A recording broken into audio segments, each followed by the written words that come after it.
está poniendo el nombre de la bandera de El Salvador, Colombia, Honduras, Dominicana, Venezuela. Ahí está Perú, Chile, Argentina. Estamos aquí en vivo, transmitiendo para Asia, África, América, Oceanía. ¡Qué lindo, señores! Esto ocurre en vivo desde aquí. Y nos estamos conectando con el resto del mundo. Ahí saluden por si dejaron debiendo algo en casa. Ahí está, mira, casa llena. Uno de nuestros dos servicios desde Anaheim.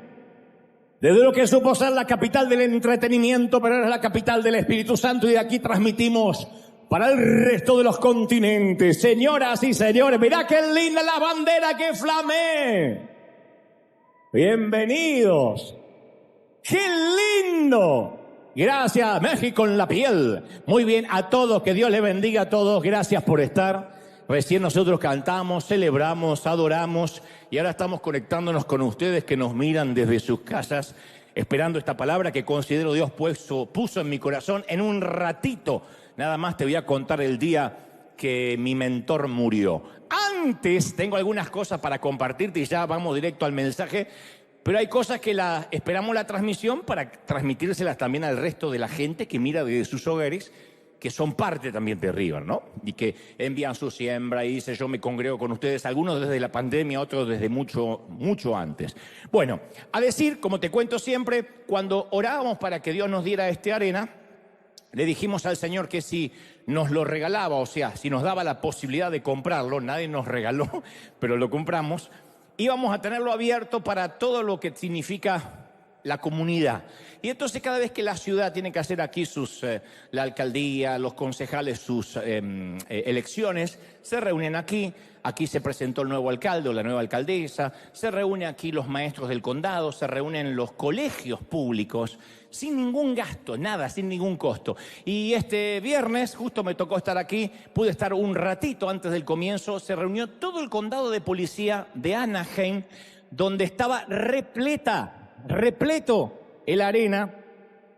La policía montada estaba afuera. Hicieron una parafernalia, una apuesta, había música, era un relajo, un reventón de policías. No sé si hay un contrasentido, pero fue maravilloso esto el día viernes. Ellos se reúnen posiblemente una o dos veces al año, pero una de las veces hacen esto, que es Anaheim Confidencial, donde traen un caso a resolver. Un caso que en realidad técnicamente ya se resolvió, pero es un juego donde todos participan a ver si pueden resolver el caso. Y esto a beneficio de la policía también de aquí de Anaheim. Así que estaba toda la policía con sus familias. Lástima que no supimos la hora, como digo siempre, porque podíamos pasar los semáforos en rojo, los stop, nadie lo hubiese notado. Estaba toda la policía acá adentro. Fue maravilloso el día viernes. Y bueno, ¿qué puedo decir? El sargento, todos los oficiales no lo pueden creer. Aparte de dar gracias públicamente, dice que no pueden creer tanta generosidad y no se les cobra nada. Y no solo no se les cobra el sitio, sino que ponemos a su disposición los ingenieros de iluminación, de sonido, todo a su disposición. No lo podían creer. Dice, nadie regala nada. Y nosotros decimos, no regalamos, sembramos, porque creemos que la siembra trae una cosecha maravillosa. Así que, extraordinario. Esto ocurría el día viernes. Bueno, en otro orden de cosas, hoy a eso de las más o menos a la tarde, en un ratito, no quiero confundir a los que están conectados ahora a otra hora, pero a las 3:30, 4 de la tarde, hora del oeste, hora de California, llega nuestro equipo de misioneros de África, de Uganda. Ya están llegando en un ratito nada más. Misión Uganda. Estas son algunas imágenes. Ya vamos a pasar obviamente los vídeos, todo esto estos son algunas de las imágenes de la llegada, del recibimiento. Se hicieron muchas cosas, pero fue maravilloso reencontrarnos con nuestros chiquitos, reencontrarnos con esta gente maravillosa que tiene una alegría de vivir, aún sabiendo que no cuentan con lo que nosotros contamos en esta parte del mundo, aún así todo nuestro equipo, nuestro colegio, con sus uniformes, salieron corriendo a recibir a nuestros misioneros y fue música, alegría. Claro que luego cuando lo veamos en vídeo va a ser mucho más impactante porque las imágenes siempre valen más que 1000 palabras. No obstante, quería mostrarte un poco estas fotografías de lo que fue el recibimiento Para alguien que no sabe, sostenemos casi 300 chiquitos, 260 y tantos chiquitos. No solo los sostenemos a ellos, sino que, como verán ahora, salimos a bendecir la comunidad, preparamos bolsas. Estos chiquitos son huérfanos, viven con nosotros en nuestro colegio. Los sostenemos con desayuno, almuerzo, merienda, cena, duermen en nuestras habitaciones. Hicimos un complejo que hasta ahora es uno de los más excelentes de África.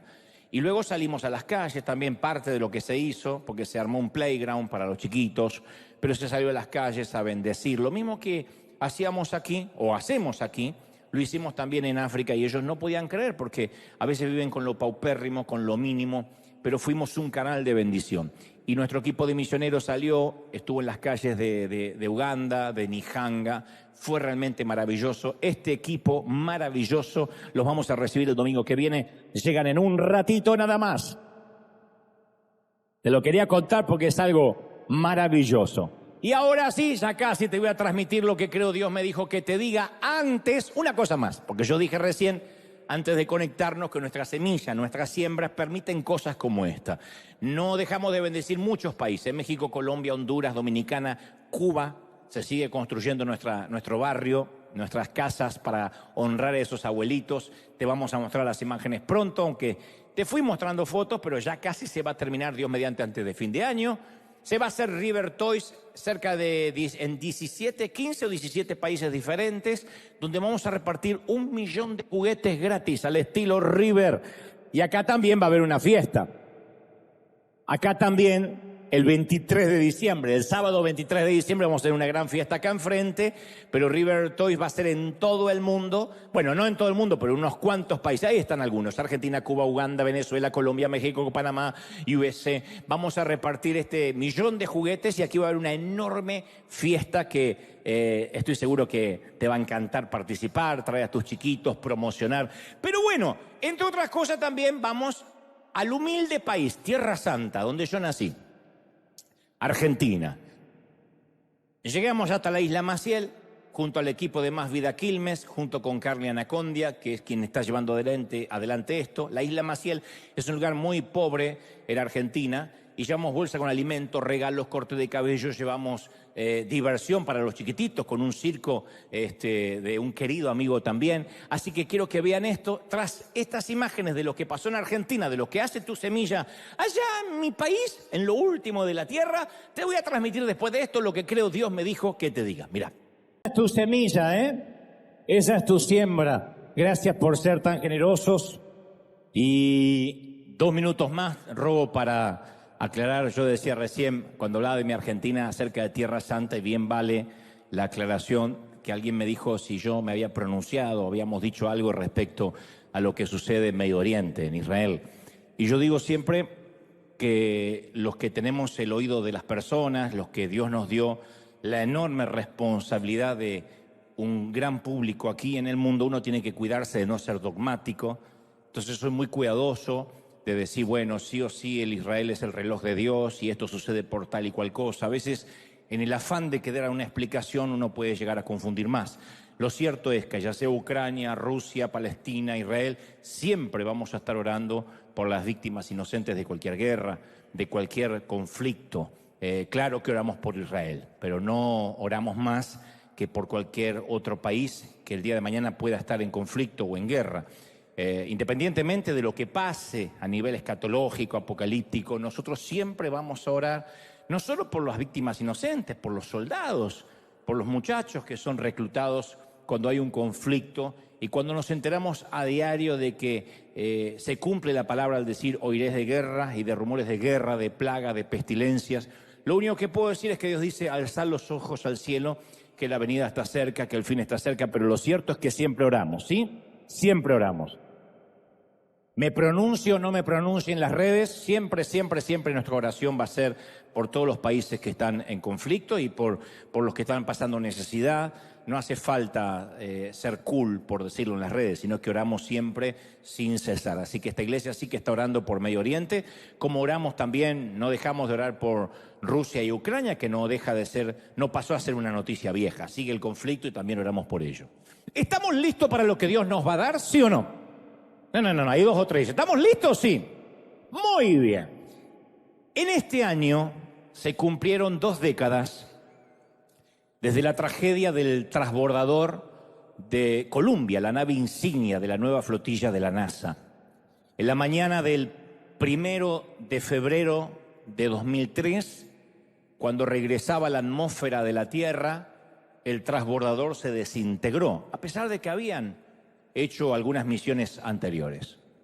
Un trozo de puma aislante del tamaño de una maleta se había desprendido durante el lanzamiento 16 días antes y perforó una de las alas de la nave. Y el calor intenso del reingreso a la atmósfera hizo que los gases penetraran en el ala, lo cual ocasionó una catástrofe que mató a los 7 astronautas. Y los escombros cayeron a lo largo de Texas, de Luisiana, mientras que miles de personas observaban al cielo horrorizadas. Y varios años después se emitió un reporte conmovedor acerca de la destrucción del Columbia.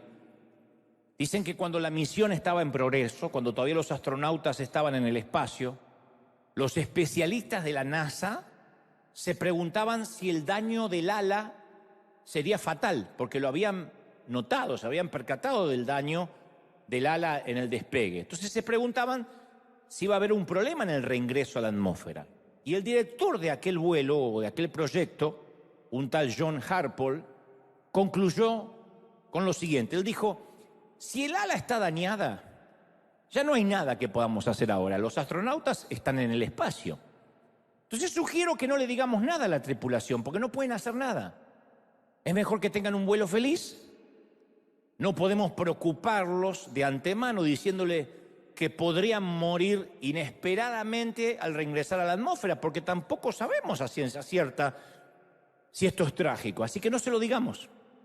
De modo que la tripulación del Columbia nunca supo que era un caso perdido antes de que su nave espacial se desintegrara a 63.000 metros por encima de Texas. Esta gente nunca se enteró que tenían una sentencia de muerte. Entonces, cuando me llega esta noticia, cuando yo me entero de este reporte, hace muchos años, esta experiencia me presentó un dilema moral, como se los presentó a ellos. Digo, ¿qué haríamos nosotros si supiéramos que la tripulación está condenada a morir y fuéramos parte de la NASA? ¿Se lo hubiésemos dicho, aunque eso les hubiese ocasionado una angustia mental indescriptible? ¿Se lo diríamos aunque sea para darles tiempo a despedirse, a reflexionar, a hablar con sus seres queridos, a comunicarse, porque se comunicaban con sus seres queridos?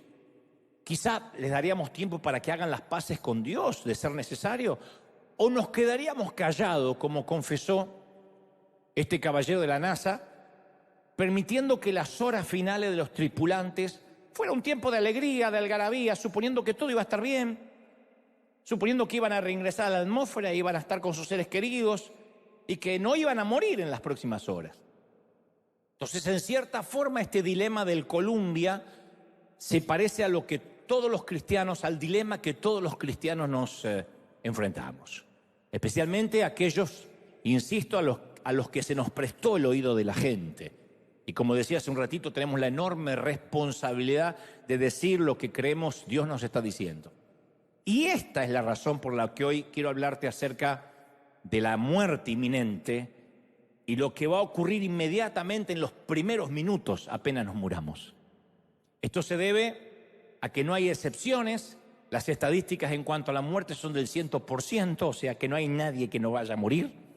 A menos que el Señor nos sorprenda antes en su venida, todos hemos de bajar al sepulcro, todos tendremos que desembarcar. Yo oí la historia acerca de un hombre que fue a su examen médico anual de rutina y cuando se va el médico le promete llamarlo con los resultados. Un par de días después le llega la llamada y el médico le dice: me temo, caballero, que le tengo muy malas noticias. Entonces el hombre se pone pálido y le dice al médico que continúe. Y le dice: bueno, es que le quedan 48 horas de vida. Pero eso no es lo peor. Y el hombre dice: ¿qué puede ser peor que esta noticia, que me queden 48 horas de vida. ¿Qué puede ser peor? Dice, bueno, es que he estado tratando de llamarlo desde ayer. Y más allá del chiste malo, los médicos sí hacen este tipo de llamadas todos los días, pero no con algo risueño como esto, con este chiste macabro o sórdido, sino con noticias mucho más fatales, más sórdidas, ¿no?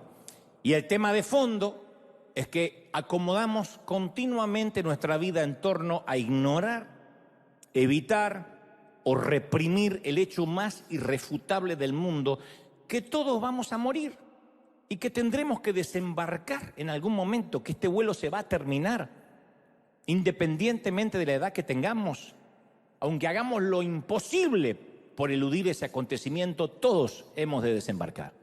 La pandemia durante el 2020 nos enseñó que las leyes, no nos enseñó, nos recordó que la ley era pareja para todos, que no respetaba edades, estatus social, no respetaba estatus migratorio, que cualquiera podía dejar de respirar en cualquier momento. Y cuando uno tiene que enfrentarse a la muerte, a veces tiene ese temor de decir, ¿y qué es lo que va a pasar? Aunque soy cristiano, ¿qué es lo que me espera? Los egipcios hacían la misma pregunta y construían pirámides para colocar allí a sus cadáveres como una honra póstuma. Los griegos le ponían una moneda bajo de la lengua, una moneda de oro, bajo la lengua del difunto, para que el difunto pudiera pagarle al encargado de la balsa para poder cruzar el río Estigia. Decían las viudas, por lo menos el viejo no lo voy a dejar sin plata en el último momento, y le ponían una moneda. Pero la Biblia habla de otro tipo de esperanza. ¿Dónde está muerte tu aguijón?, dijo el apóstol. ¿Dónde está sepulcro tu victoria? No hay victoria en la muerte. Pablo lo dijo en 1 Corintios 15, 55 y sigue siendo una realidad. ¿Dónde está el aguijón de la muerte? En realidad, la muerte no tendría que preocuparnos a los que tenemos al Señor. La Biblia, de hecho, no teme hablar de la muerte, aunque los términos son refinados en la Biblia, son poéticos. Génesis 49, 29 dice, me uniré con mis antepasados. Es una linda manera de irse, me uniré con mis antepasados. Segunda de Reyes 22, 20 dice, te recogeré con tus padres y serás llevado al sepulcro en paz. Y el Salmo 116, 15 dice, que es el versículo que yo considero más bello de las Escrituras. Dice, al Señor le conmueve profundamente la muerte de sus santos, la muerte de sus amados. Pero de este lado del sol siempre tratamos de evitarla. En la conferencia que yo hago por el mundo en estos días, en Presidente, yo hablo un momento, en cierto momento, acerca de la muerte y hablo de las frases, los eufemismos que usamos en los momentos de la muerte. Vemos al muerto ahí y siempre hay una tía que dice, ay, se lo ve tan tranquilo. Y yo siempre digo lo mismo, ¿dónde viste un muerto nervioso? Todos están tranquilos. O viene la suegra y dice, ay, se nos adelantó, que te dan ganas de decirle, vaya, alcáncelo, señora, vaya. Está tan preocupada que se le adelantó, no se preocupe, alcance. Y otro dice, ay, pero qué barbaridad, qué pena, si estuve con él la semana pasada. Y dan ganas de decirle, si estaba vivo, ¿dónde está el milagro? Preocúpate si estás con él la semana que viene. En Arizona hay una compañía llamada Extensión de Vida Alcor, que es la fundación criogenética más grande del mundo, y por unos cuantos miles nos pueden congelar al momento de morir. Entonces nos van a llenar la sangre de anticoagulantes, nos almacenarán en una cápsula de nitrógeno líquido que se congelará a una temperatura de 190 grados Celsius bajo cero hasta que puedan recalentarnos como una pizza y la tecnología médica avanzada pueda curarnos de cualquier enfermedad que nos haya matado. Así que si alguien dice, quizá me voy a congelar, hay una compañía que lo hace.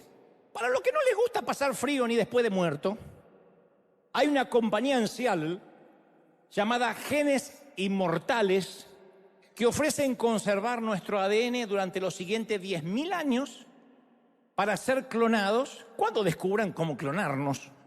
Y ofrecen una garantía de devolverte el dinero al cabo de 10.000 años si no te pueden clonar. si algo resulta mal. Pero congelados o no, nadie puede escapar del destino final.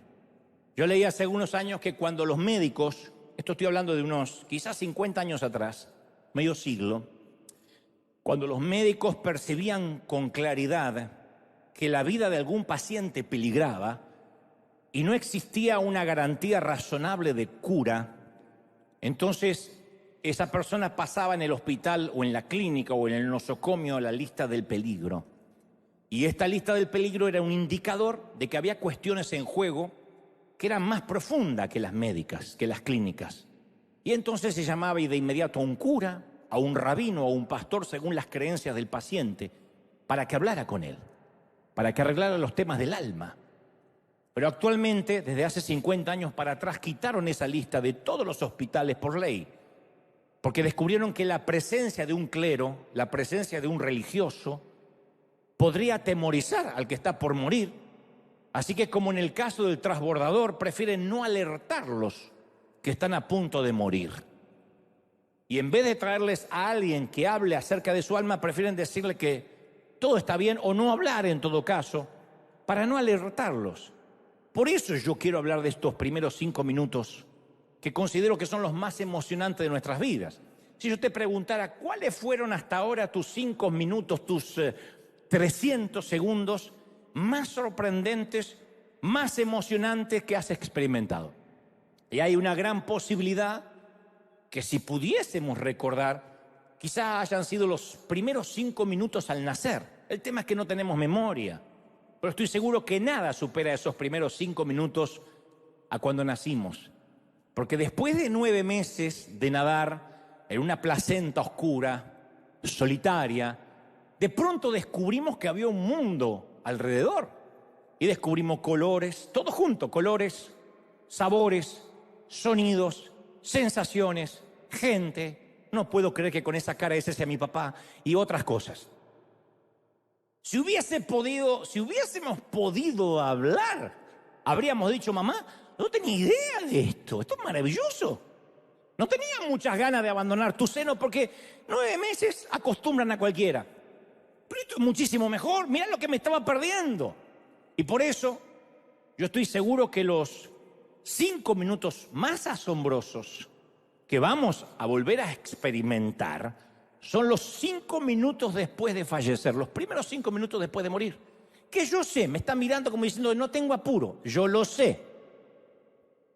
Durante siglos, las mentes más brillantes de la Tierra dedicaron toda su vida en tratar de saber qué hay al otro lado de la muerte. Pero 5 minutos después de haber muerto, lo habremos sabido todos. Todos habremos de descubrir qué hay. Los autores de las Escrituras dicen que para todos los seres humanos esos 5 minutos van a indicar o un destino eterno de gozo indescriptible o una pérdida indecible de mucho dolor. Yo me acuerdo a nuestro director del coro, en la iglesia donde crecí, un viejo gruñón, que no diré el nombre porque debe tener hijos y nietos. Dudo que él esté con vida todavía.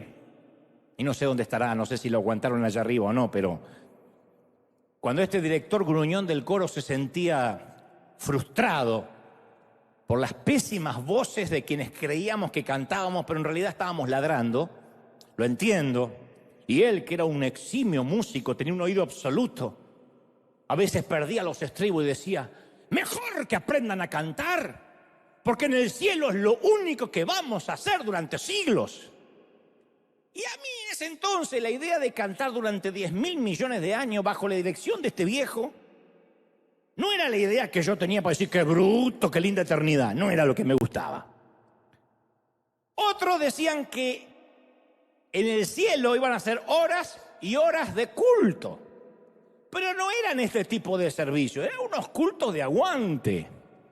Y yo recuerdo que durante mi niñez, a veces el culto, el servicio se extendía por 4 horas interminables, porque el pastor decía, siento de que nos tenemos que quedar.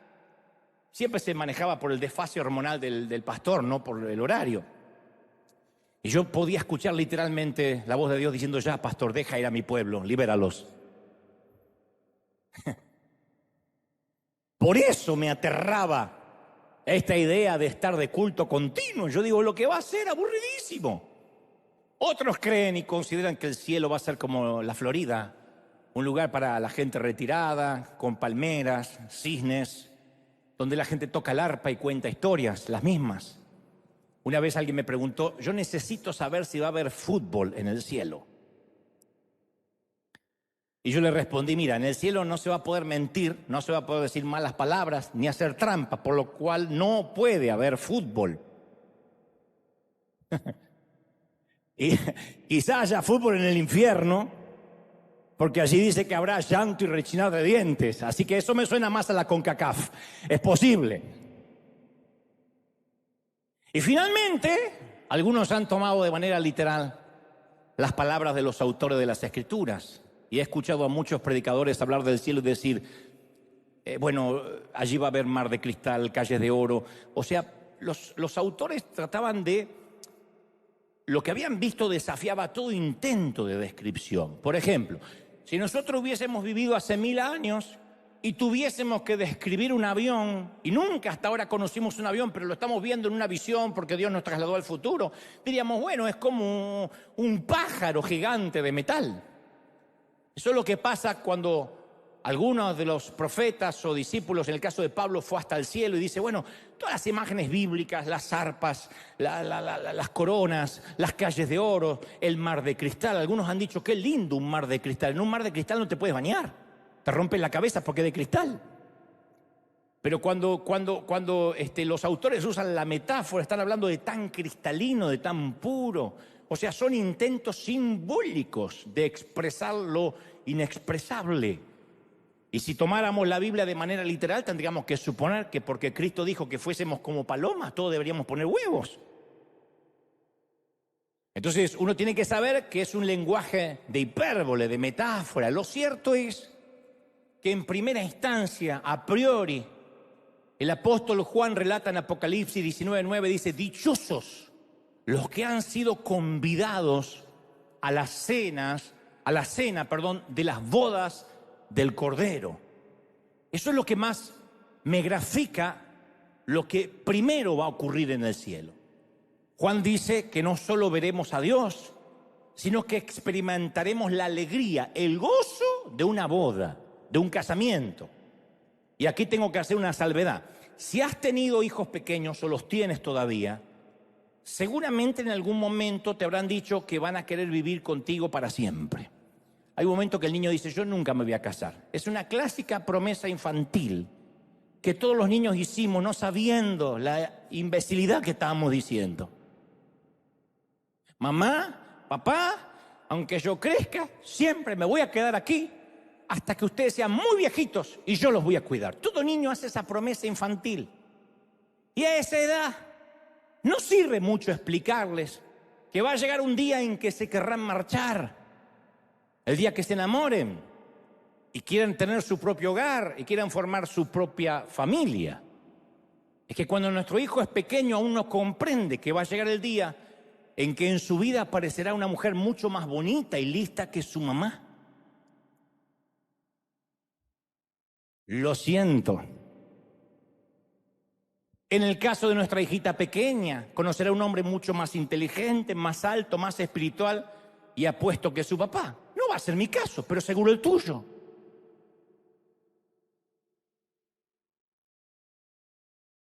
Pero en algún lugar, de alguna forma, llegará ese día. Y un día, mi niña se me acercará para decirme, papá, él es mi nuevo destino. Fui hecha para él. Tengo que estar con él, no me puedo imaginar la vida sin él. Y entonces, como yo soy un papá muy sabio, y si mi hija ya tiene suficiente edad y veo que ya pasó los 45, diré, es el momento. Entra en la vida, en el amor y en el gozo de tu Señor. Bueno, el reino de los cielos es la historia de un novio que espera a su novia, dice Juan. Y es posible que nuestra mente inmadura ahora todavía hagamos esas promesas infantiles. No, yo me quiero quedar acá y vivir muchos años. Pero ese encuentro llegará. Lo que pasa es que no tenemos idea. Todavía nadamos en una placenta oscura y creemos que esto es todo lo que hay de este lado del sol. Y decimos, no, yo me quiero quedar aquí. Pero entonces lo veremos, un día lo veremos a él cara a cara y entonces recién comprenderemos. Y entonces, como dice Primera de Corintios 13:12, al que ahora vemos como en un espejo, como en un reflejo, entonces le veremos cara a cara. El que ahora conocemos en parte, lo conoceremos plenamente como Él nos conoce. Y entonces en ese momento, apenas los veamos, nos vamos a dar cuenta que Él es nuestro destino, que fuimos hechos para Él. Y ese día nos vamos a dar cuenta cuán enamorados de Él estamos, nada más que todavía no lo hemos podido ver cara a cara. Pero el tema de hoy es hablar de esos primeros 5 minutos antes de la gran boda. En esos minutos tenemos que presentar nuestro vestido de bodas limpio, impecable, limpio de cualquier imperfección, de cualquier imperceptible mancha, porque es lo que quiere una novia. Una novia no se permite caminar hacia el altar con un vestido manchado. Haría un escándalo y la comprendo. Espero toda la vida ese momento y no quisiera que en las fotografías, que en el video quede retratado la dejadez o el descuido o el desdén de su vestido. Entonces esos primeros minutos antes de la gran boda, no voy a poder utilizar el tiempo en lo que sigue después. Supongo que eso me llevará a otro mensaje. Pero antes de la gran boda habrá unos minutos de preparación para que nuestro vestido sea impecable. Yo te he contado en muchas ocasiones que mi mentor de oratoria ha sido este gran amigo y el muy estimado pastor a quien le mando un saludo ahora mismo, don Ítalo Frioli. Ítalo ha fundado 43 iglesias en Canarias y España. Además, hace 25 años que fundó, un poco más de 25 años que fundó una gran iglesia en Chile. Yo he estado en algunas ocasiones allí, primero cuando tenía su iglesia en el Holiday Crown Plaza y luego en un teatro. Y él además creó el primer equipo de fútbol cristiano, Osana. Yo conocí sus mensajes grabados en cassette, allá por el año 91. Si alguien ya sabe lo que es un cassette, también es hora que se vaya haciendo un examen anual de colonoscopía. Ya está en edad. El que no sabe lo que es un cassette todavía puede esperar. Y yo empecé a copiar sus sermones, Bailando con la más fea, Cerco de espinos, Don Cohen, aunque en realidad originalmente él le había llamado Don Goldstein, pero yo le llamé Don Cohen, fueron algunos de los mensajes que yo copié de manera descarada cuando lo oí. No había YouTube, no había reclamos de copyright, así que lo escuché y me enamoré de su léxico, de sus inflexiones de voz, de su impecable y plausible oratoria. No había escuchado yo un orador así en toda mi vida.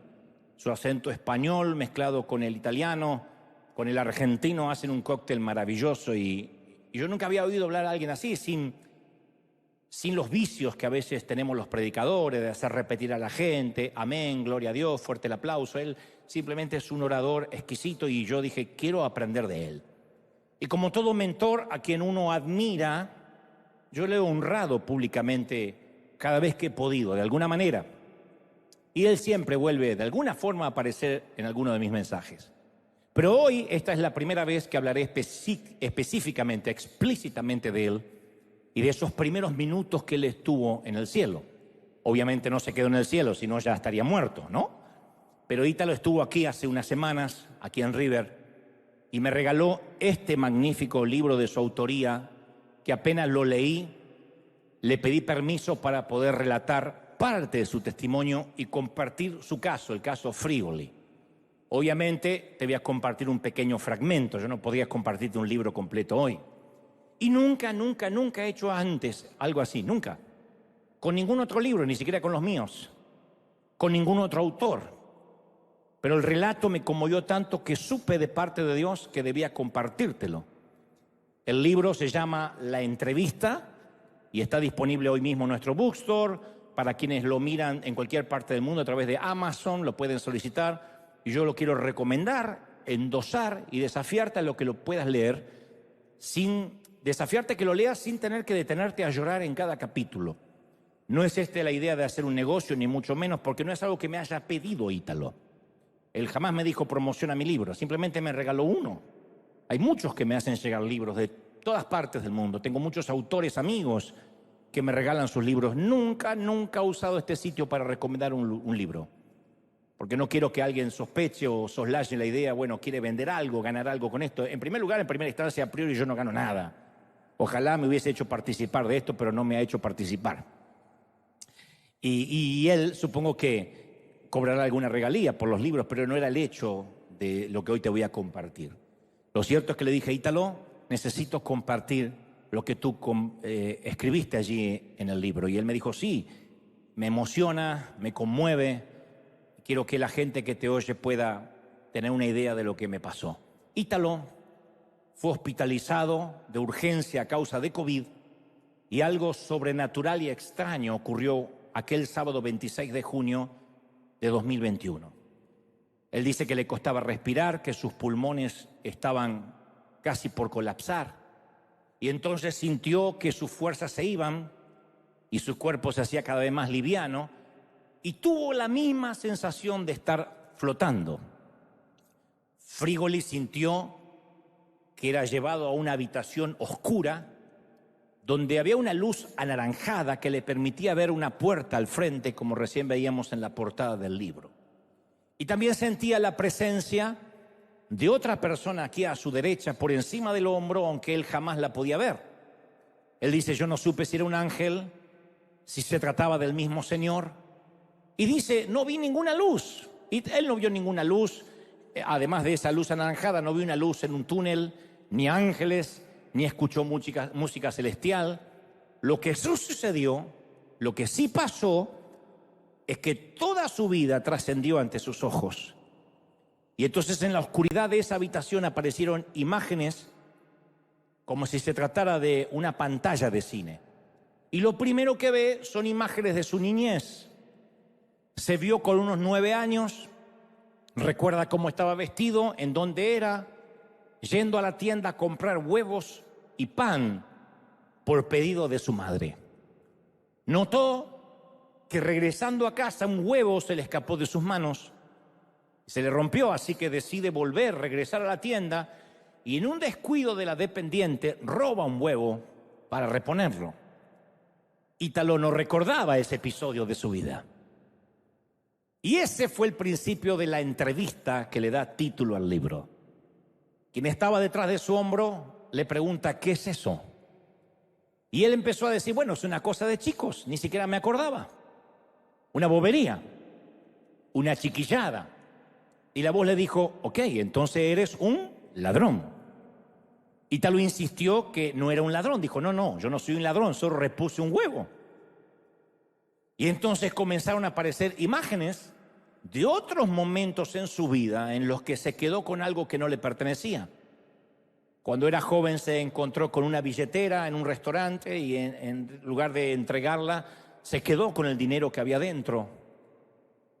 Y otras ocasiones en que había hecho esas pequeñas cosas que casi no recordaba. No era un robo a mano armada, no había entrado nunca a un banco, nunca había metido las manos en un bolsillo ajeno, pero sí esos pequeños descuidos que a veces cometemos.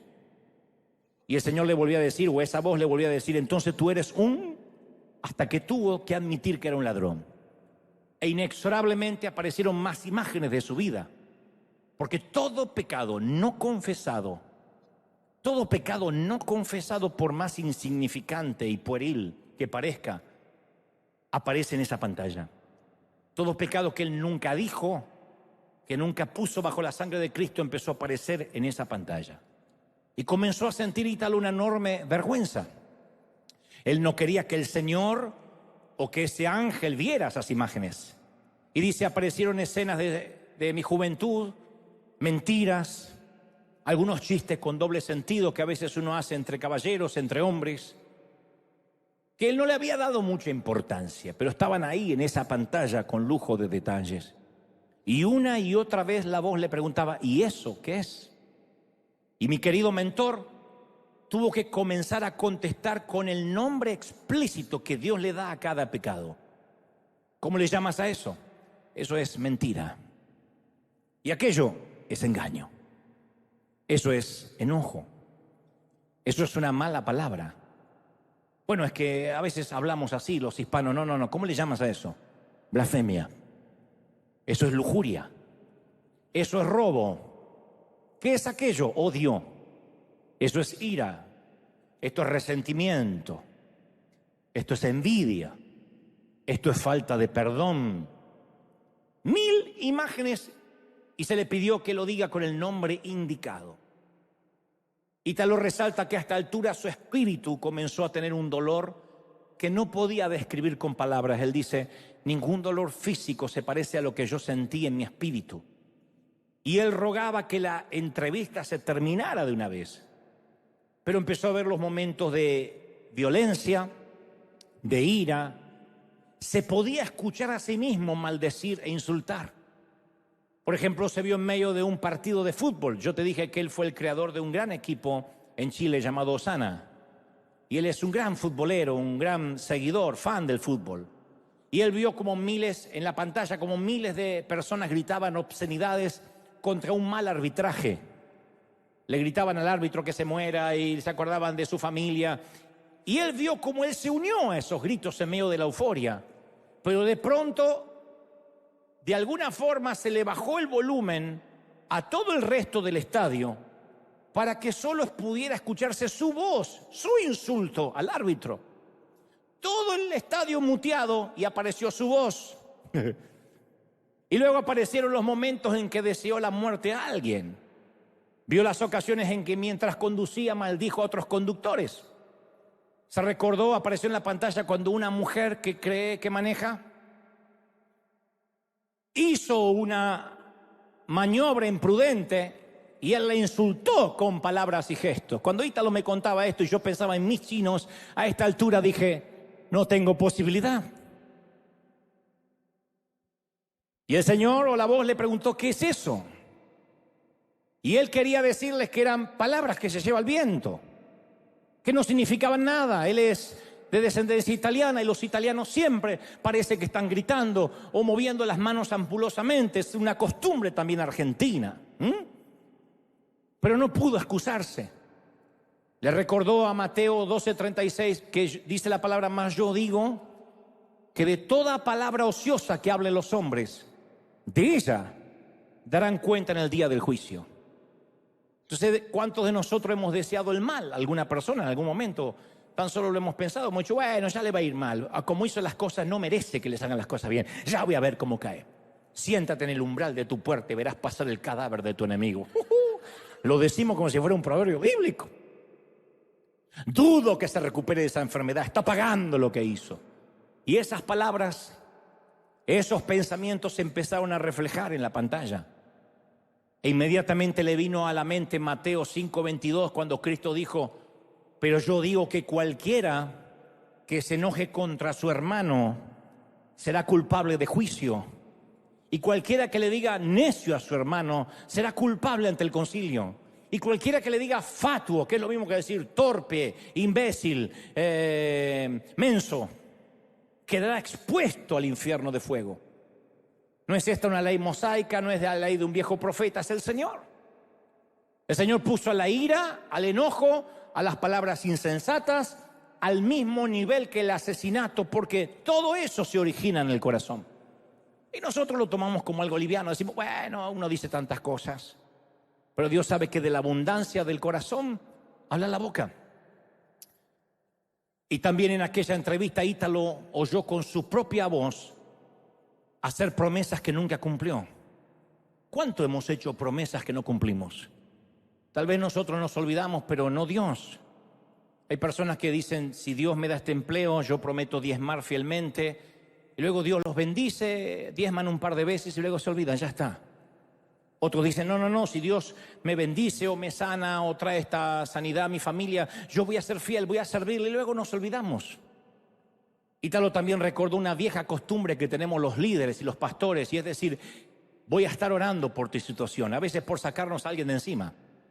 Sí, voy a estar orando, ore por mí, voy a estar orando.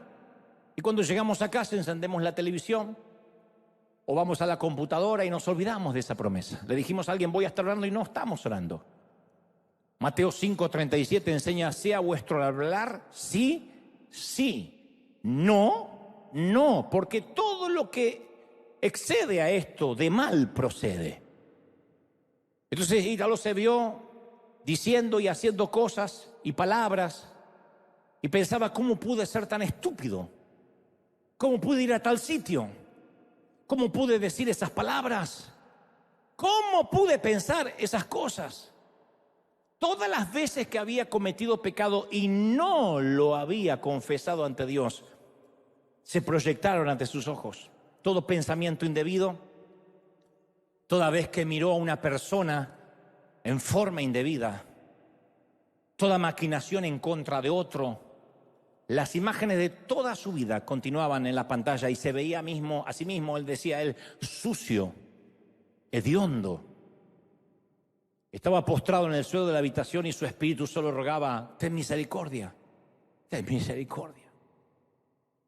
Y luego comenzó a pensar: ¿cómo me atreví a predicar? ¿Con qué cara he predicado estos años? ¿Por qué Dios me ha permitido seguir con vida? Y luego, ¿cómo es que Dios me llamó al ministerio? ¿Cómo me soportó en el ministerio?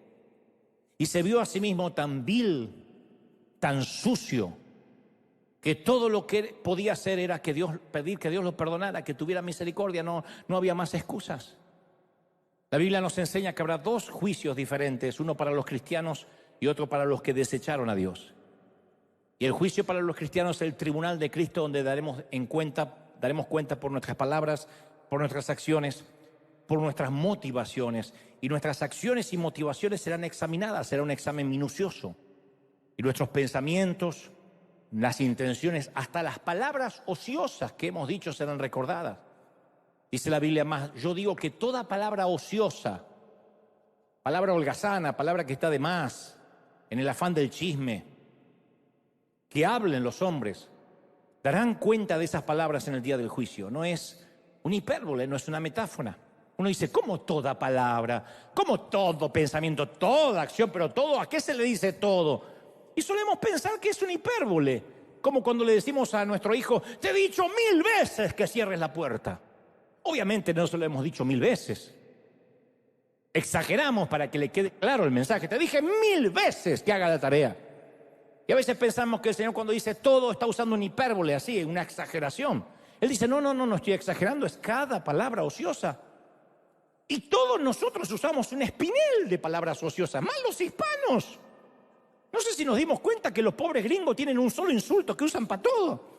Nosotros tenemos una creatividad. No sé si compiten y ganan los mexicanos o los argentinos, pero tenemos una creatividad que hasta la forma en que lo decimos puede ser un halago o un insulto. Yo he preguntado sobre palabras mexicanas y me dice: puede ser un halago o un insulto. Y digo: ¿cómo puede ser un halago y un insulto? La misma palabra. Y me dicen: sí, no es lo mismo. Oh, ¿qué onda, güey? Güey, no es lo mismo. Y usamos otras palabras que no son insultos. Decimos: ¿te puedo ser sincero? ¿Te puedo abrir mi corazón? ¿Te puedo ser sincero? ¿Cuántas veces decimos: ¿te puedo ser sincero? Lo cual habla que normalmente mentimos. Alguien que me dice: ¿te puedo ser sincero?, me está pidiendo permiso para ser sincero por primera vez en su vida. Es un hipócrita. No me diga: te puedo ser sincero. Se supone que eres sincero. O decimos: en mi humilde opinión. Nuestra opinión tiene que ser asertiva y directa, sin falsa humildad. No hay opinión humilde, hay opiniones. Uno es el humilde, no la opinión. Soy humilde y te doy una opinión, o soy un orgulloso y te doy una opinión, pero la opinión es la opinión. O la famosa: ¿te puedo decir algo sin que te enojes? Que de hecho se va a enojar. Porque no hay peor cosa que intentar controlar las emociones del otro. Te voy a decir algo y estoy esperando y dando por sentado que no te vas a enojar. ¿Quién soy yo para manejar tus emociones? Si tengo que decir: te puedo decir algo sin que te enojes, es porque yo sé que eso te va a herir o mínimamente te va a enojar. Ay, sí, no me enojo, estás más gorda. ¿Qué te va a decir? Palabras ociosas, como dicen en las redes, con todo respeto. Con todo respeto, deje de predicar boberías o se vaya al infierno. Con todo respeto. Si tenemos que anteponer con todo respeto, es porque no tenemos nada de respeto. El respeto no se anuncia. El respeto se tiene o no se tiene. Y yo te tengo que decir con todo respeto, el respeto no se anuncia, el respeto se tiene o no se tiene. O el popular, ¿dicen qué? Dicen que... ¿Quiénes dicen? Dicen que esto que pasa en Israel, dicen que la pandemia, ¿quién? Dicen, ¿qué noticia? En internet. O tenemos fuentes fidedignas, o estamos hablando de chismes, repitiendo rumores baratos. Y el Señor dice, toda palabra daremos cuenta. Habacuc dice, el profeta dijo que ni siquiera Dios puede mirar el pecado. Ezequiel es aún más directo y dijo, el alma que pecare, esa morirá. Y en el cielo no puede entrar sombra de pecado. A las bodas del Cordero no puede entrar sombra de pecado, porque eso traería muerte y en el cielo no hay cementerios. Y como en el cielo no hay cementerios, no puede entrar por esa puerta que veía Ítalo sombra de pecado. Pero ¿qué hacemos nosotros en nuestra vida cristiana? Lo relativizamos. Decimos, bueno, Él conoce mi corazón. Juzgamos al otro por sus acciones, pero nos autojuzgamos por las motivaciones. Decimos, ¿cómo pudo hacer tal cosa? Pero tú hiciste lo mismo. No, pero yo no quise hacerlo. Yo lo hice de corazón. O decimos, yo no vivo bajo la ley, vivo bajo la gracia.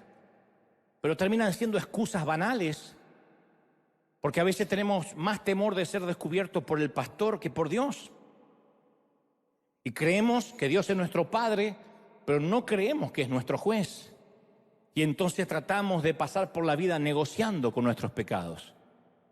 Y entonces esto se debe a que pensamos que porque alguna vez hicimos una oración del pecador, todos los pecados que cometamos de ahora en más ya no importan. Es cierto que el Señor murió por los pecados que hicimos, por los que estamos cometiendo ahora y por los que vamos a cometer, pero eso no nos exime de confesar y pedir perdón. Soy hecho nueva criatura cuando llego a Él y a partir de ahí, todos los días, tengo que presentarme ante el Señor y cubrirme con la gracia. Claro que este es un mensaje de gracia, pero la gracia no viene por sí sola si yo no sé que estoy infringiendo la ley. Pablo dijo, ¿cómo valoraréis la gracia si no conocéis la ley? Si uno no sabe qué ley está infringiendo, la gracia no le va a tener ningún valor. Pasa como con nuestros hijos criados en este país.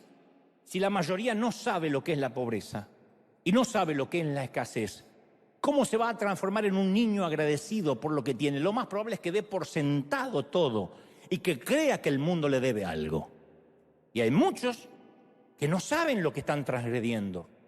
No saben lo que hicieron, por consecuencia pisotean la gracia, porque la gracia para ellos no significa nada.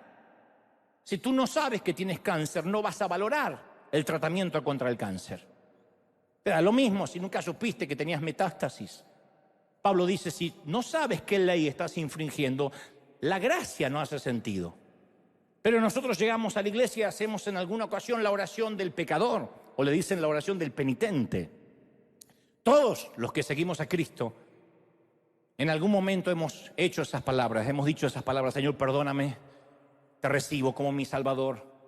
Pero esa oración nos da el privilegio de ser hijos, pero luego Dios, a partir de ese día, espera que si volvamos a cometer errores, confesemos nuestros pecados de manera específica.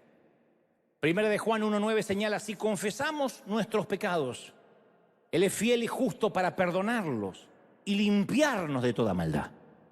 No tienes que vivir con culpa. ¿Cuál es la llave? La confesión. Y Salmos 32:5 dice, confesaré mis transgresiones a Jehová y tú perdonarás la maldad de mi pecado. Proverbios 28:13 agrega, el que encubre sus transgresiones, el que las tapa, no va a prosperar. Mas el que las confiesa y las abandona, obtendrá misericordia. Entonces el pecado para ser perdonado debe ser confesado y abandonado. Ahí es cuando la gracia todos los días me bendice y me perdona. Todos somos gente rota.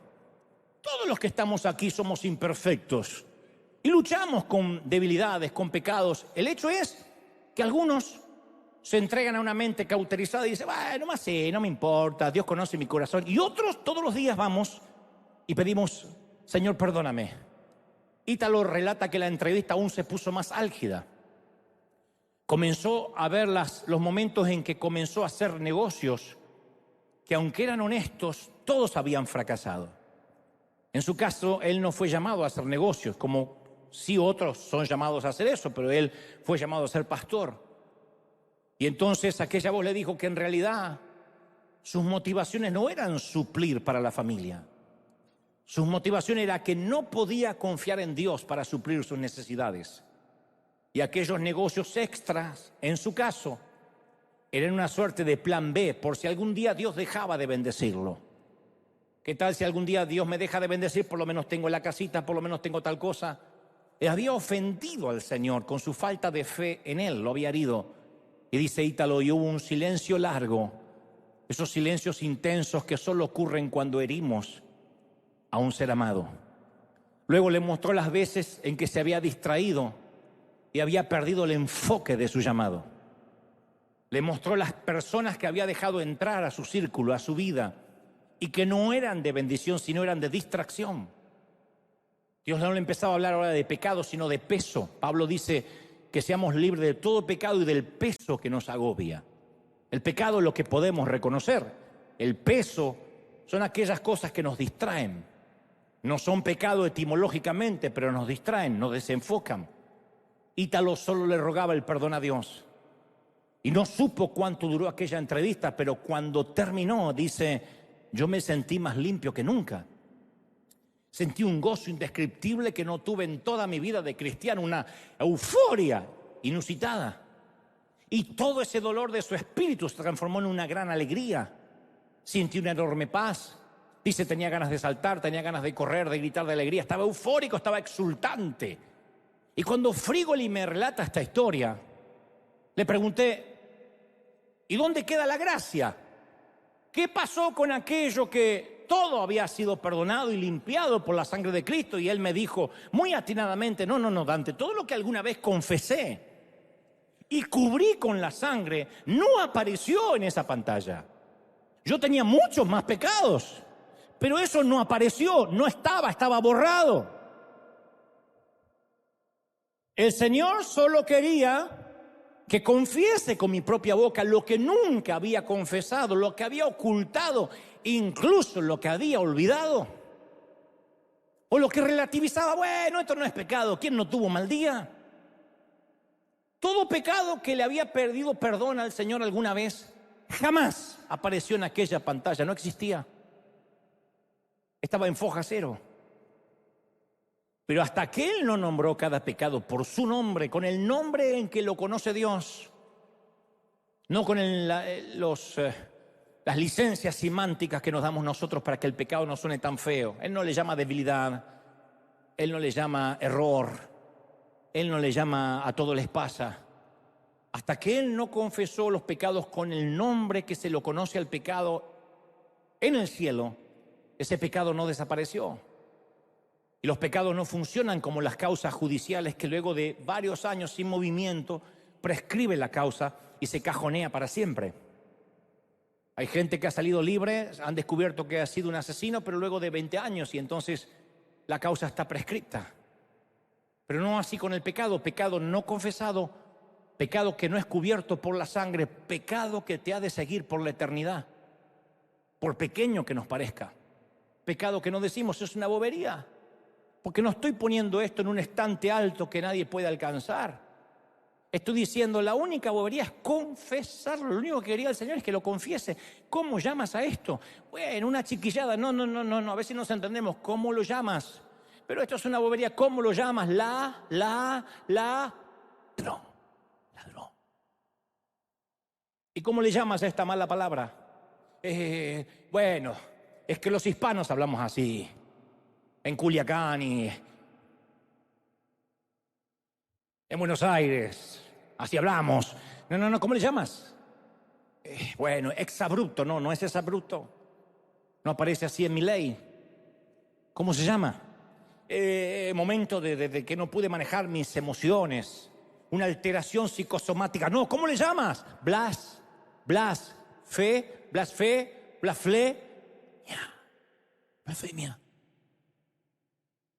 Y hasta que no lo confieses, eso va a estar ahí, arruinando tu foja, manchando tus vestidos para las bodas. El autor, en este libro magnífico, utiliza una metáfora no menos magnífica. Él dice: Dios no permite que entre ningún pecado en el cielo, porque allí en el cielo ya hubo una pandemia causada por el pecado. El paciente cero no fue un chino, fue Lucifer.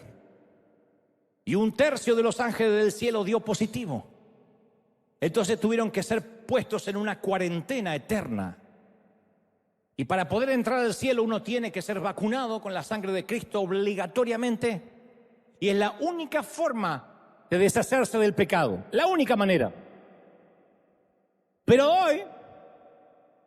hoy nos estamos haciendo un examen PCR. Pecado confesado, revocado. Pecado confesado, revocado. Examen PCR. Es por eso que tenemos que confesar nuestros pecados ante Dios. Pecado confesado es revocado, borrado, olvidado, y Dios se olvida de que se olvidó. No está en un cajón por las dudas. Pero el que no confiesa su pecado no puede entrar en el cielo, porque contaminará todo lo que toca. Mi pastor solía decir: cuando a alguien le gusta el chisme, le fascina hablar, no lo puede evitar. Y si está en una llamada telefónica y sabe algo, lo tiene que contar, aunque sea imprudente. Y es indiscreto porque no puede evitarlo. Mi pastor alguna vez me dijo esta metáfora un tanto vulgar, pero nunca se me olvidó. Él dijo: es como una persona que tiene diarrea, pero que no la puede controlar. Y está sentado y donde se levanta del asiento mancha. Y luego se toca, se limpia la ropa y mancha. Y se está rascando así y te dice: Dios te bendiga. Y te mancha. Si ves al chisme como diarrea, como materia fecal, te das cuenta lo grave que es aún prestar los oídos para que te los manchen. Yo siempre oro para que el chisme sea erradicado totalmente de esta congregación. No porque estemos a un nivel de santidad inexplicable, sino porque no hay nada más hosco, más sucio, más hediondo, más pútrido que el chisme. Me enteré, me dijo que sea verdad o no sea verdad. No nos corresponde a nosotros ser jueces, ni hablar de nadie a los que no nos consta que tengamos que juzgarlos. Entonces, cuando uno no confiesa, es puesto en cuarentena eterna. Y Dios no puede permitir que el pecado, por más pequeño que sea, pueda entrar en el cielo. Algunos dicen: bueno, yo sé que tener esta elección sexual, esta inclinación, es pecado, pero es que yo nací así. Y por eso Cristo, sabiendo que podríamos decir eso, cubrió esas bases y dijo: no hay problema, tengo la cura. Te es necesario nacer de nuevo. Te es necesario nacer otra vez.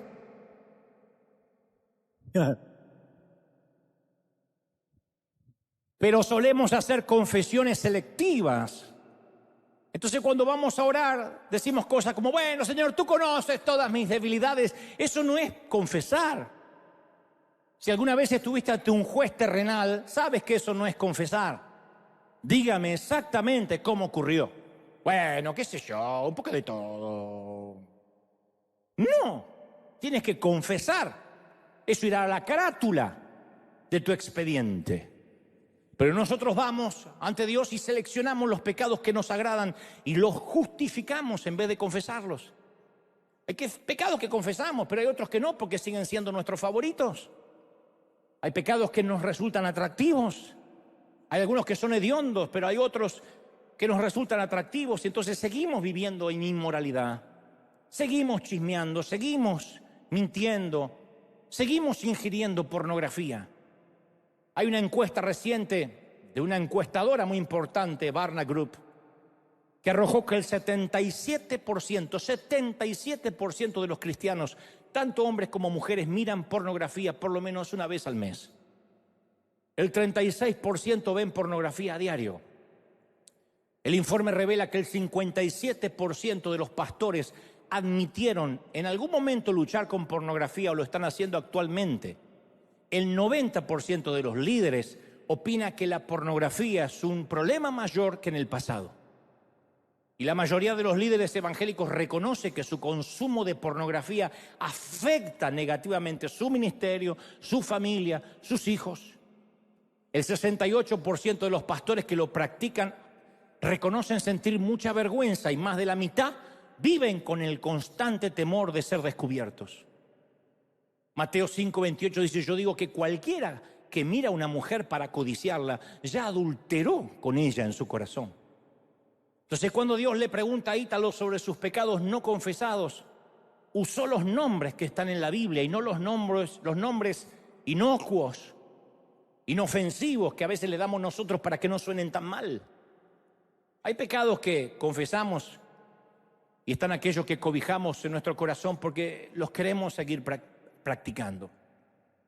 Insisto, para que quede claro, los pecados que Ítalo confesó alguna vez, los que estuvieron desde la cruz para atrás, desde que él aceptó a Cristo, desde muy niñito, desde antes que se le rompiera aquel huevo y fuera por otro. Todos los pecados anteriores a eso que él había confesado no aparecieron en la pantalla. Incluso los pecados de adulto que él confesó no aparecieron. Pero por alguna razón los que no lo hizo, aparecieron centenares de ellos. Finalmente, Ítalo dice que al final de aquella entrevista fue hacia la misteriosa puerta para poder abrirla. Pero en ese momento aparecieron diferentes cosas que no había terminado aquí en la tierra, cosas que no vienen al caso hoy, pero están graficadas en el libro, y él tuvo la opción de no abrir la puerta. Y cuando decidió no abrir la puerta, esa voz le dio una serie de instrucciones sobre qué hacer. Personas con las que tenía que hablar, otras las que tenía que pedir perdón. Algunas les debería dar un llamado de advertencia. Y entre otras cosas le pidió que no pierda tiempo, en su caso, en redes sociales. Y dice él: yo nunca haré un dogma ni una doctrina de esto, pero Dios me pidió especialmente TikTok. Ítalo me contó que apenas despertó en el hospital, de inmediato pidió su celular. No pidió hablar con su esposa, con su celular rápido, y quitó esa aplicación ahí mismo porque era lo único que podía hacer en ese momento en la cama. Todo lo demás lo iba a hacer cuando se repusiera.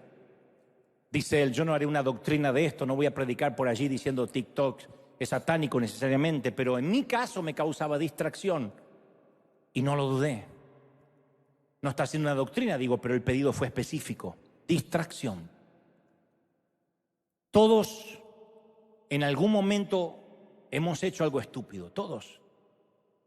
Frigoli confiesa que estando en esta entrevista se dio cuenta de la cantidad de cosas estúpidas que había hecho toda su vida. Siendo cristiano, ¿cómo pude haber hecho tal cosa?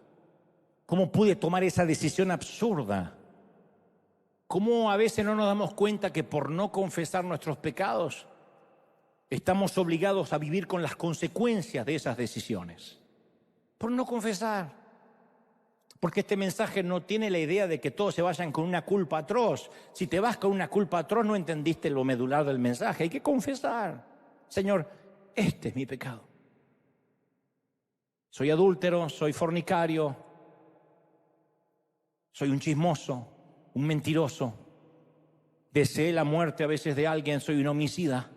No digas, bueno, es un deseo, en realidad no quería que pasara. Soy un homicida, soy un ladrón. Me quedé con un vuelto de más, me di cuenta que se equivocó con la muchacha con el cambio y dije, lo tomo como bendición de Dios, soy un ladrón. La Biblia menciona que cuando Esaú cambió su primogenitura por un plato de guisado, luego intentó arrepentirse de esa decisión con llanto, con lágrimas, pero no encontró el perdón. Hebreos 12:16 dice el escritor: porque ya sabéis que Esaú, aún después deseando heredar la bendición, fue desechado y no hubo oportunidad para el arrepentimiento, aunque la procuró con lágrimas. Entonces yo creo que llega un momento en la vida, y coincido y adhiero a lo que dice Frigoli, que a veces es demasiado tarde, que aunque busquemos la oportunidad de arrepentimiento con llanto, es tarde, pero no tarde porque la gracia se ha acabado, no se ha acabado todavía de este lado del sol. Es tarde para aquellos que, sabiendo hacer lo correcto, no lo hacen. E igual siguen en inmoralidad. Y a veces una respuesta emotiva un domingo, levantar las manos, no es un cambio de mente. Porque las lágrimas no siempre son el indicador de un cambio interior. Las lágrimas a veces pueden ser de remordimiento, no de arrepentimiento. Las lágrimas de remordimiento es sentirme con culpa. Las de arrepentimiento es sentir vergüenza ante el Señor. Dame una oportunidad.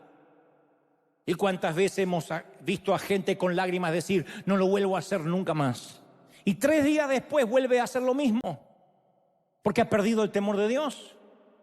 Porque cree que Dios es un títere que puede ir a buscar cuando quiere. Porque no se arrepiente y dice, nunca más. Podemos llorar y podemos mentir a la misma vez, no te quepa la menor duda. Pero mientras no nos arrepintamos y confesemos, siempre vamos a volver a lo mismo. Y si no renovamos la mente, nunca vamos a cambiar de vida. Nada es tan poderoso como una mente renovada. Entonces no te permitas volver a lo mismo, no nos permitamos volver a lo mismo. Proverbios 26:11 dice, como perro que vuelve a su vómito, que se come su propio vómito, es el necio que repite su necedad. Ítalo tuvo la oportunidad de volver a la vida otra vez. Pero eso no nos garantiza que nosotros tendremos la misma oportunidad. Yo creo que Dios permitió esa experiencia en él para alertarnos. Ítalo tuvo la oportunidad de confesar y arrepentirse por cientos de pecados que él no había confesado, pero eso tampoco nos garantiza que nosotros tengamos esa misma oportunidad. Lo cierto es que en este momento todos nosotros somos los tripulantes del Columbia y en cualquier momento nos tocará entrar en la atmósfera celestial. Y debo confesarte que el ala de nuestro transbordador está dañada. Y sí, las cosas podrían salir mal. En un examen médico de rutina, nuestra vida podría cambiar tal como la conocemos. Y por eso, y en el afán de no preocuparte, yo no quiero ocultarte tu situación y mi situación de emergencia, que nuestra nave se podría desintegrar en cualquier momento. Y ahora, hoy, en este preciso momento, tenemos que poner las cuentas al día con nuestro Dios. Este no es un mensaje para que te vayas a llorar toda la semana. Es un mensaje para decir, yo me voy a cruzar esta puerta con alegría, con el mismo gozo que tuvo Ítalo cuando confesó el pecado. Entonces vamos a tomar un tiempo para decir, ahí, a donde tú estás, no te estoy pidiendo que se lo digas a nadie, solo a Dios. Señor, este es mi pecado. No le busques nombre, no busques excusa, no te está preguntando el por qué. Dios dice, tan solo dime el nombre y mi sangre lo cubrirá. Pero si no está claro el nombre de tu pecado, mi sangre no lo puede cubrir. Yo no cubro brotes psicóticos. Mi sangre no cubre momentos de debilidad que tú ya sabes. Mi sangre cubre pecados. Y si tú quieres ser limpio de todo pecado, estamos a una oración de distancia, a un paso de pedir perdón, aquí y en casa. Cuando Ítalo me contó esto, en vez de escuchar música en el automóvil, me dediqué a recordar pecados. Señor, ahora me acuerdo de esto, nunca hablamos de esto. Y también me viene a la mente esto otro, y Espíritu Santo, ayúdame, como decía David, aún de pecados que me fueron ocultos, que no me di cuenta. Y no para sentirme culpa y hacerme sentir un gusano. El Espíritu Santo inmediatamente trajo a mi mente cosas que hice, que hago a diario. Digo, hoy Señor, yo no pensé que estaba mal, pero está bien, no quieres justificación, perdóname. Soy un chismoso. He tenido celos, he tenido envidia. He procurado que a fulanito le vaya mal porque me hirió. Y entonces yo quiero que le vaya mal y en el fondo quiero que le vaya mal. Y cuando alguien me cuenta que le está yendo mal, alegra mi corazón. Y eso sé que no te agrada. He sido un envidioso y he sido un asesino. Porque he deseado con todo placer que le vaya mal y que si se muere vamos a celebrar. Y el Señor empieza a hablar a mi corazón y me dice, arregla esto y arregla lo otro. Y sabes, no es una operación quirúrgica de horas. No te estoy diciendo que tienes que hacer una caminata, una esfinge, ni que tienes que rezar tantos Aves Marías, ni tener un rosario en la mano. Es solo, Señor, ten misericordia. Sé propicio de mi pecador. Y los que están dispuestos, háganlo en esta mañana. En casa, en sus hogares, ten misericordia. Sé propicio de mi pecador. ¿Dónde estás? Ponte en pie. En casa también me gustaría que te puedas poner en pie si estás en la sala o en el comedor. Si puedes doblar las rodillas en casa, tanto mejor. Aquí nos vamos a poner en pie. Y hemos de utilizar los últimos minutos para que esta no sea una oración repetitiva que le hacemos, bueno, al pecador. Todos nosotros necesitamos una oración nueva de arrepentimiento. Pero podemos orar genéricamente, pero tú puedes orar y yo puedo orar por los pecados que sabemos. Perdóname, Señor. Mira mi mente vagabunda. Mira mis ojos impuros. Límpialos con colirio del cielo. ¿Cuesta horrores? Sí, porque uno se siente muy mal. Si ahora el Espíritu Santo te está haciendo sentir pésimo y hediondo, entonces estamos reviviendo la experiencia de Ítalo. Significa que el final va a ser bueno. Te vas de aquí en unos minutos con alegría, con gozo.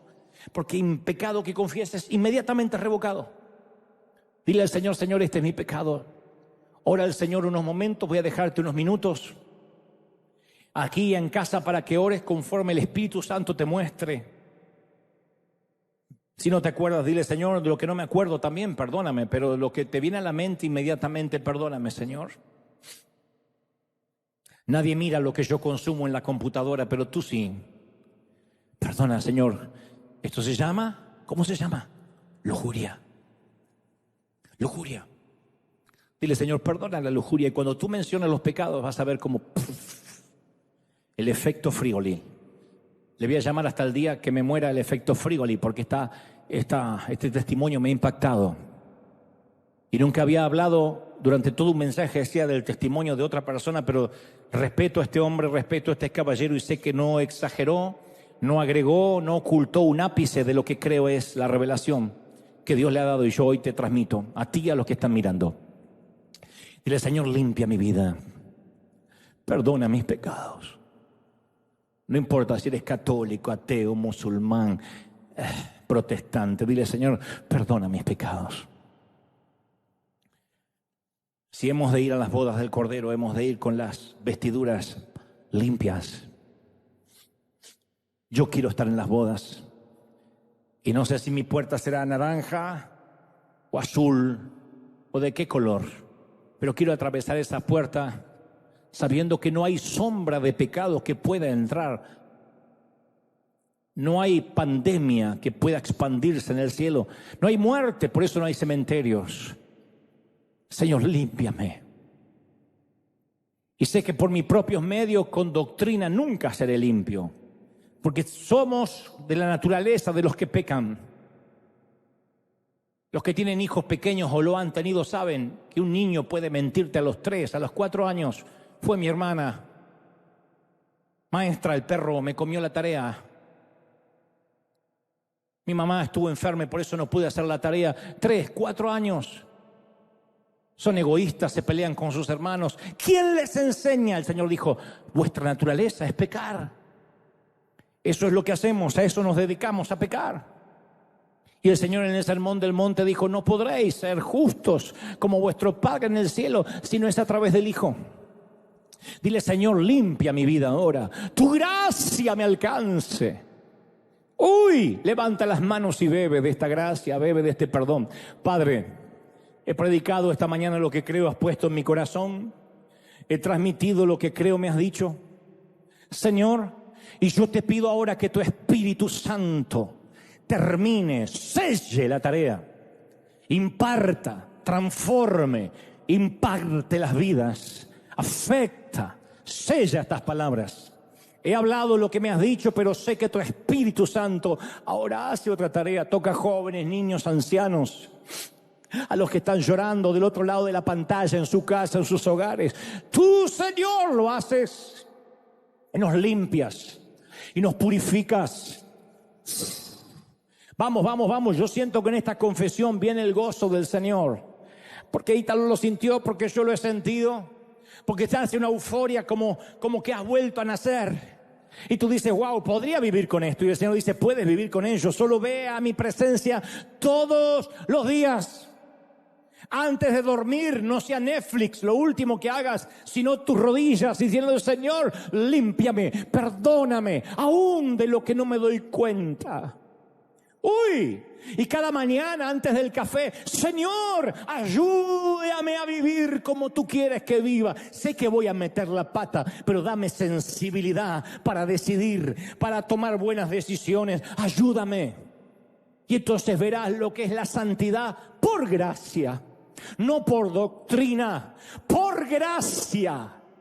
Y es una fuerza sobrehumana que Dios dice: yo te estoy santificando, yo te santifico. Y quita el chisme, y quita la ansiedad, y quita la lujuria, y quita todo aquello que estorba al Espíritu Santo. Vamos, levanta las manos y bebe, aquí en casa. Padre, gracias por esta mañana, gracias por tu bendición, por tu gloria, por los jóvenes, por los niños, por tanta gloria en este sitio. Nos alineamos, nos calibramos contigo. Gracias, Señor, por esta palabra. Gracias por permitírmela transmitir a través de mi hermano y mi pastor Ítalo. Gracias por lo que nos has dado, por este sencillo mensaje, por estos rudimentos, por este ABC, por este volver a las bases, por esto fundamental que nos has hecho recordar. Te doy gracias. Bendice, Señora River, bendice esta congregación. Bendice los que están oyendo de todas partes del mundo. Gracias porque la alegría, el gozo de tu salvación ha vuelto en muchos. Gracias porque la alegría se ha recuperado y el gozo no se va. Señor, bendice, toca, declaro que octubre será octubre, noviembre y diciembre será un trimestre de bendición.